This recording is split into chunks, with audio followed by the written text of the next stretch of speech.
এই মাঠে যিনি 4 ছক্কা হাঁকাতেন সেই মাঠে আজ তিনি নীরব দর্শক। ব্যাট কিংবা বল কোনোটি করতে পারছেন না। প্রতিদিনই খেলার মাঠে এসে বসে থাকেন ভারাক্রান্ত মনে। 2 হাতে 500-র উপরে গুলি আছে। তা আমি বাংলাদেশের অনেক নামকরা ক্লিনিক হাসপাতালে আমি দেখাই, তারা অপারেশন করতে রাজি হয় না, বলছে অপারেশন করলে তোমার হাত নষ্ট হবে। আমার ডান হাতেও কিন্তু বেশ কিছু গুলি রাখছে, কিন্তু এইটাই সেরকম সমস্যা না হলেও আমার এই বাম হাতটা খুবই অবস্থা। আমি এই হাতে শক্তি পাই না। প্রত্যেকটা রাতে বেশি হয়, দিনে মোটামুটি অল্প হলে পরে রাতে এত পরিমাণ গুলির যন্ত্রণা হয় আমি ঘুমাতে পারি না। আমি এই মাঠে খেলতাম, আমি কুষ্টিয়া স্টেডিয়ামে খেলতাম, premier division, first division, second division, এবং এই মাঠের আমি নিয়মিত খেলোয়াড় ছিলাম, কিন্তু এখন খেলতে পারি না, খুব কষ্ট লাগে।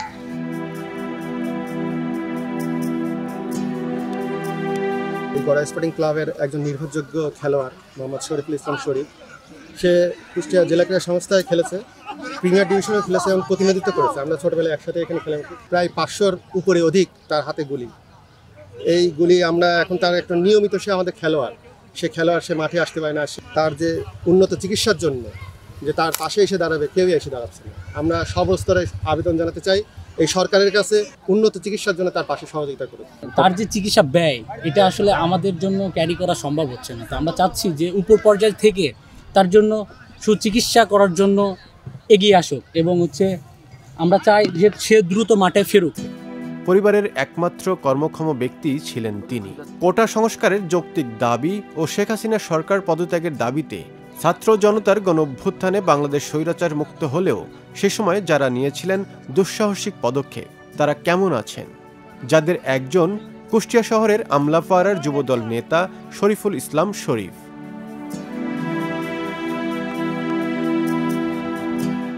ছাত্র জনতার আন্দোলনে প্রথম দিক থেকেই রাজপথের সামনের সারিতে সক্রিয় ছিলেন শরীফ।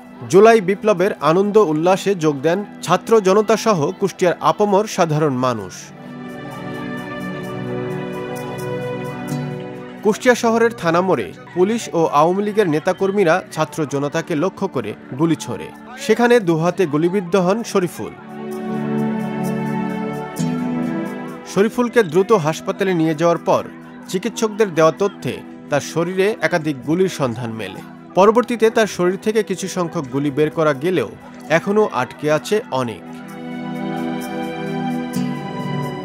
বুলেট স্প্রিন্টারের ক্ষতবিক্ষত দুহাত নিয়ে কাতরাচ্ছেন নিজ বাড়িতেই। ব্যয়বহুল চিকিৎসা করাতে না পারায় হাতে আটকে থাকা বুলেট স্প্রিন্টারের অসহনীয় যন্ত্রণায় ছটপট করতে থাকেন দিনরাত।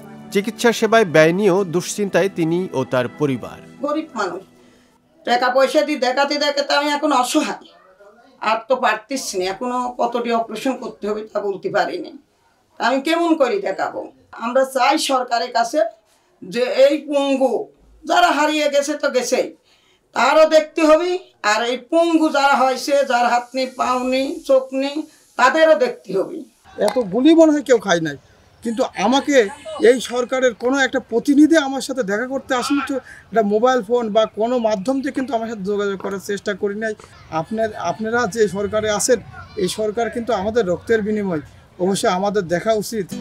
পরিবারের একমাত্র কর্মক্ষম ব্যক্তি তিনি, যে কারণে নানা সংকটে পথ চলতে হচ্ছে তাকে। বর্তমান সরকারের কাছে চিকিৎসা সেবার সহযোগিতা পেতেও দাবি জানান শরীফুল ও তার পরিবার।